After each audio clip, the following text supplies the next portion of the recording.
turned the key and pushed the door. "Get out here," he shouted, but I stayed there on the floor, frozen in the terror that rose and filled my brain, for I knew what they intended. I could not face the pain. Then soldiers came into the cell, and they dragged me to the yard.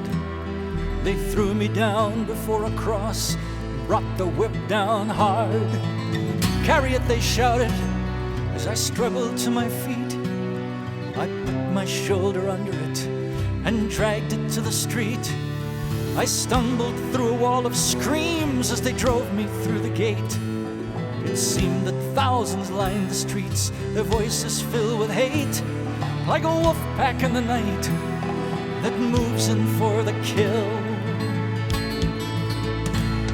They closed the gap and followed us as we started up the hill. And it seemed I'd barely reached the top when they grabbed me from behind.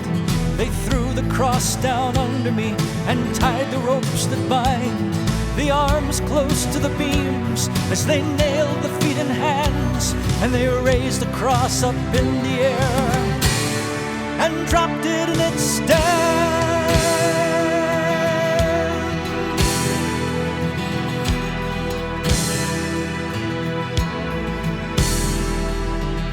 Through a blur of pain, I saw the cross there next to mine. There were people all around it, so I looked to read the sign. It was nailed there up above his head, so the world could see the news that the man who seemed so helpless there was the King of all the Jews.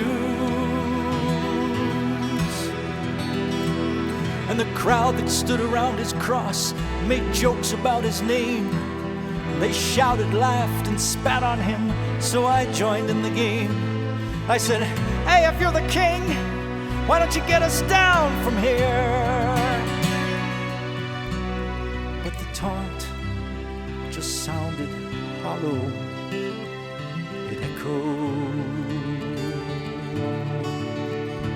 in my ears,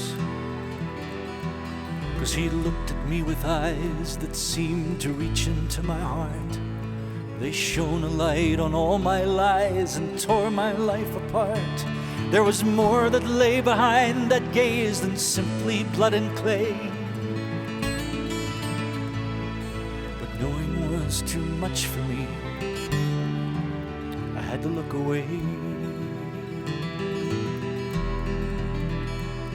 But I chanced another look at him while he was looking down, where the soldiers who just crucified us drank there on the ground. And although he spoke them quietly, somehow his words came through. He said, "Father, please forgive them. They don't know what they do." And then, as if they'd heard him speaking, the crowd began to roar, whipped to frenzy by the priests who urged them on to more. But the worse the accusations now, the plainer I could see the guilt of the accusers, not the one there next to me. But the man upon the other cross began to curse and swear, and his voice was filled with venom as he hurled it through the air. All the horror that was in him and had laid his life to waste came out in every syllable he flung in Jesus' face. And Jesus only looked at him, but something rose inside of me.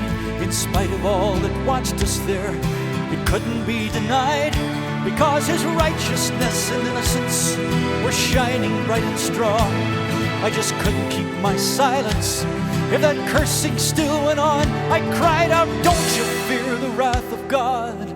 Even at the end, you'll curse us both into the pit. Is that what you intend? We're only getting what we're due. We've sinned our whole lives long. But don't you talk to him that way, 'cause he's done nothing wrong.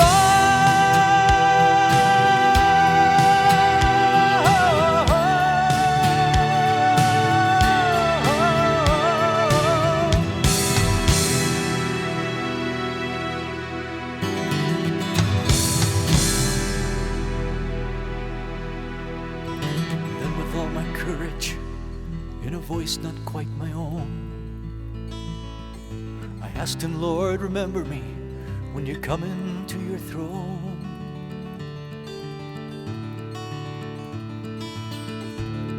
He answered me, and even then his love was undisguised. He said, before the sun has set today, you'll be with me in paradise. The shouts and curses did not stop even when the sunlight ceased. But somehow in the midst of it, my soul had been released. And though the agony continued, it was still too small a price to be allowed to hear those words and to die beside the Christ.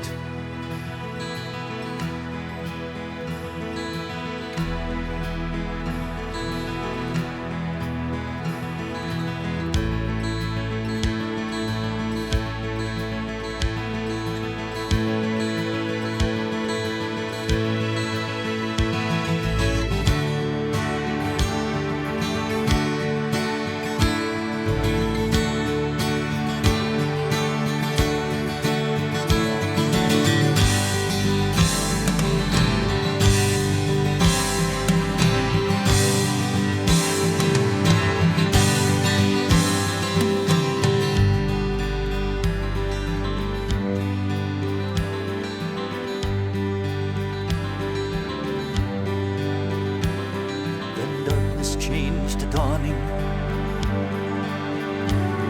and I heard the sound of voices.